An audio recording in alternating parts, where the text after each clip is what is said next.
will move to the second speaker of today, and he's presenting his project number 2, Organize Your Speech.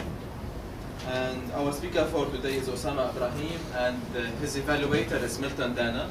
If you could please explain objectives for Ossama.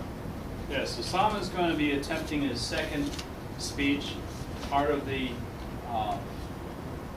Competent Communicator book. The second speech is Organize Your Speech. Objectives are select an appropriate outline which allows listeners to easily follow and understand your speech. Make a message clear with supporting material directly contributing to the message. Use appropriate transitions when moving from one idea to another idea. Create a strong opening and a strong conclusion. Timer, this is a 5 to 7 minute. Yes, Ossama, you have a 5 to 7 minute speech. At 5 minutes, I will be showing the green card. Midway between 5 to 7, I will be showing the yellow card. And at 7 minutes, I will show you the red card. After that, you have 30 seconds to wrap up. Please welcome Ossama.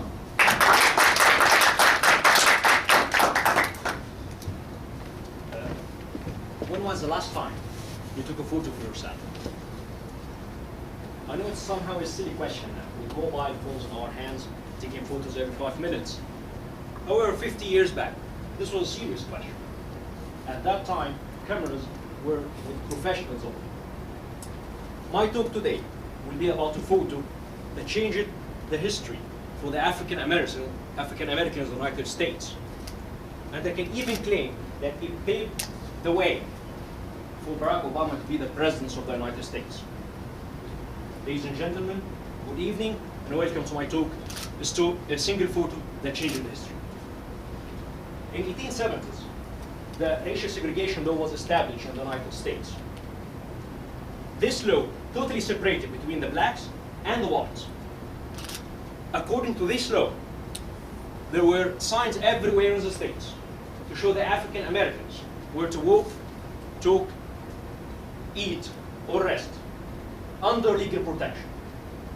In the department stores, African Americans were not allowed to the changing room or shower room for the fear of surfaces or clothing that once touched the blacks might then touch the white ones. In the restaurants, whites were served first. In cinemas, there was a separate entrance for the whites and another one for the blacks. Even in the buses,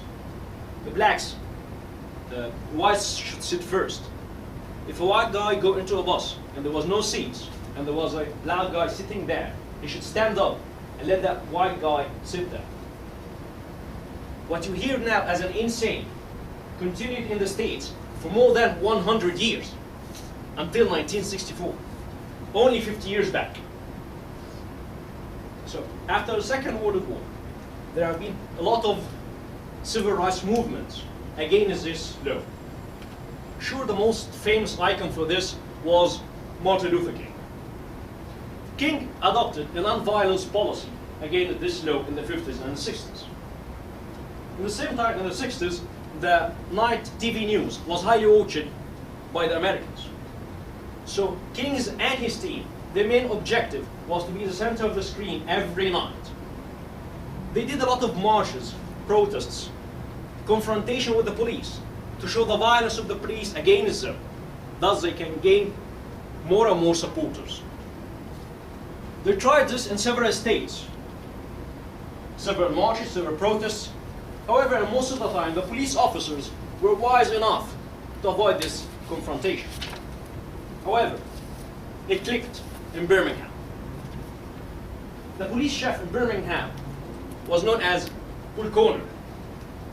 Paul Conner was well known for being extreme racist. In one of the political conferences, he insisted to place a rope in the middle of the hall to separate between the blacks and the whites.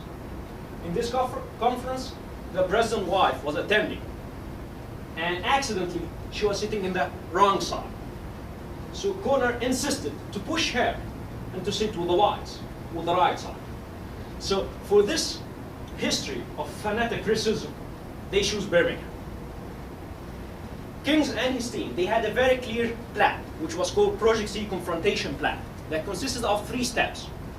first sit in the local business, second boycotting the shops and the stores, and third to do a lot of marches and protests in the streets, to push corner, to arrest a lot of them and fill the jail with the protesters. Once the jails are filled, you have no other option but to deal with the rest of the protesters in the street, and this is what they wanted. However, in the beginning, the African Americans in Birmingham, they were not interested. Number of protesters was very small, and this was annoying for Kings. However, an accidental breakthrough took place one Sunday. Around 20 protesters in the street, and a lot of other African Americans left and right watching the protests and the marches. And there were newspaper reporters there. And the newspaper reporters misunderstood the picture. And the next day, all the newspaper, they mentioned around 1,000 protesters in the street of Birmingham. So Conner got annoyed, and he went on anonymous arrest for a lot of African Americans, and the jails were full. Kings and his team were very happy for this misunderstanding of the reporters. Their objective was achieved. The next step, they sent invitation to all the students of the black high schools in Birmingham to join them in the next marches the following Sunday. And they all met in front of the 16th Street Church, the oldest church in Birmingham, where it was only for the whites.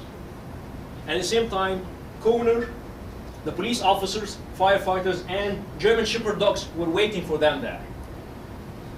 Conner's instructions were very clear. If you go further, we'll shoot you with the water guns. However, the number became bigger and bigger, and they were shot by the water guns. Then things started to get out of control. And then he gave the final order. Let the German Shepherd dogs do their work. And the dogs attacked the students. And the photo was taken. And the next day, this was the head news in all the newspapers in the States and the Western society. Kennedy got angry. All the Americans got angry, and it was the mainstream discussion for several weeks. And then things got faster. A lot of meeting with the government and the Congress. And after only 1 year, the new civil rights law was issued that canceled the racial segregation law, and all the Americans, the African Americans, got the rights to live freely in the States. A lot of debates after that took place, if this was ethical or not. But the fact is, without this picture of the dog attacking the black students, African American might not have taken the rights. Small actions can make a big difference. Thank you very much.